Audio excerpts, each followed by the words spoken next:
Hello everyone. Welcome to today's podcast episode Guide to Luxury Brand Awareness. Today we'll talk about how to create premium gifts that won't end up in the trash the very next day. Many moons ago, I was 23. On a cold October morning, I walked through the dense fog of human bodies at Paris Fashion Week. Right now, Karl Lagerfeld would appear straight ahead and destroy me with a single glance. I let my imagination run wild. In this temple of fake smiles and real money, I was a first-timer. Although, thanks to years of studying fashion magazines, I felt like I knew everything about it. In my jacket pocket was a worn notebook with sketches of my first furniture collection. If Prada is, according to Anna Wintour, the most intellectual brand in the world, then what is Louis Vuitton, growing not just from a luggage packing workshop, but from the very idea of travel? A brand where craftsmen whose hands remember touching leather from half a century ago participate in the creative process alongside designers. When a superficial glance isn't enough, do you know what's most surprising about studying luxury brands? That 90% of people think it's enough to simply look at them from a distance, then flip through catalogs, Instagram, magazines, and believe they understand the essence of luxury. Then they create leather business card holders that after a month look like they've been chewed by a dog.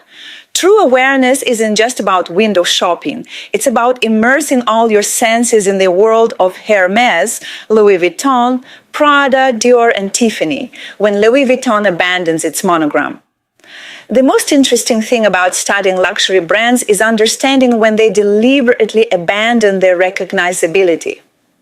Louis Vuitton has a product line almost without monograms. For example, the Tiger Leather collection.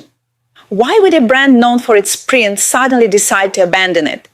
Because true luxury is also about knowing how to whisper, the ability to tell a story without words, to convey value through texture, through quality of assembly, through perfect stitching.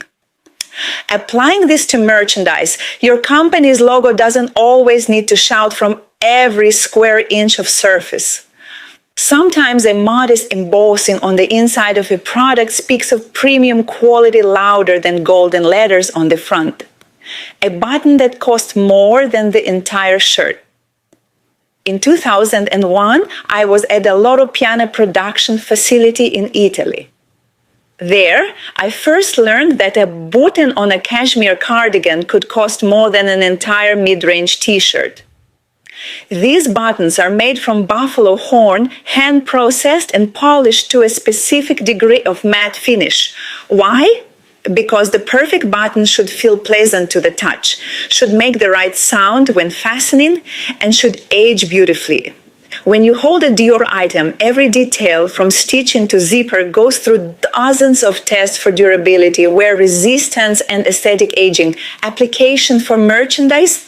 Never economize on small details. If you're making a leather planner, it's important to make the hardware and the way pages are attached perfect, and that's the right approach. The smell of wealth. Why Hermès smells the way it does? Have you ever noticed that a Hermès boutique smells different from the store next door? This scent is no accident. It's specifically created to evoke certain associations: leather, wood, subtle notes of saddle and stable, and nod to the brand's history. When I developed a premium line of planners for a European hotel chain, we added microdoses of sandalwood and cedar essential oils to the leather. The cost increased by pennies, but customers constantly noted this special smell of quality. For your merchandise, remember that scent is an invisible but powerful sensory channel. A box that smells of glue will instantly destroy the entire impression of an expensive gift. The perfect weight of luxury. Why Mont Blanc feels the way it does in hand. Weight matters. But not in the primitive sense that heavier is more expensive. When you hold a Mont Blanc pen, you feel the perfect balance. It's not too light. which would be associated with cheapness, nor tiresomely heavy. The brand's engineers find the point where weight creates a sense of solidity without fatiguing during prolonged use. The same goes for Smithson journals. They weigh exactly what they need to create an impression of substance without burdening your bag. For your merchandise, this means test the weight of your product. Find the golden middle that says quality but doesn't shout, "Look how much material we've used." Language of textures. Why Bottega Veneta doesn't need a logo? Bottega Veneta long worked under the slogan, "When your own initials are enough," a direct jab at the logomania of other brands. Instead of a logo, the company created a unique leather weaving, intrecciato. This texture became their visual identifier, more powerful and recognizable than any monogram. For your merchandise, this means the possibility of creating a tactile brand language.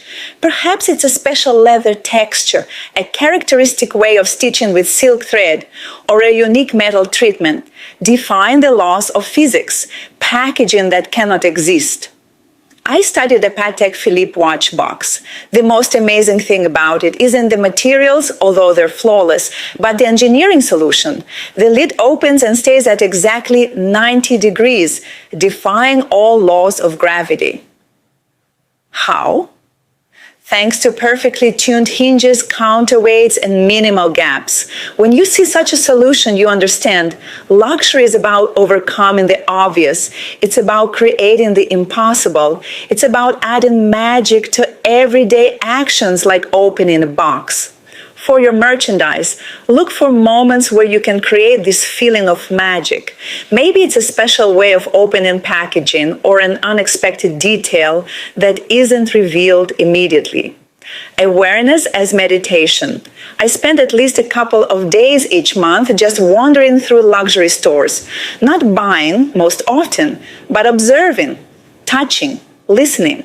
This isn't just information gathering, it's tuning your own sensory antennas. It's calibrating your internal quality standard. After such expeditions, I better feel materials more precisely, determine the balance of proportions, more clearly see nuances of color.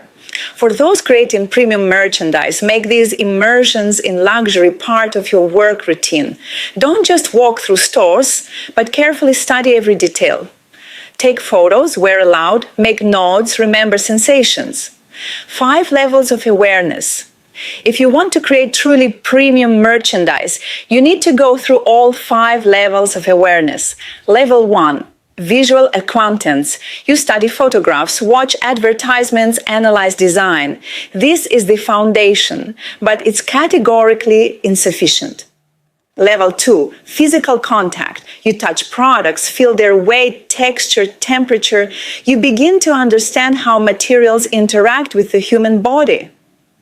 Level 3, functional testing. You study how products open, close, fold, unfold.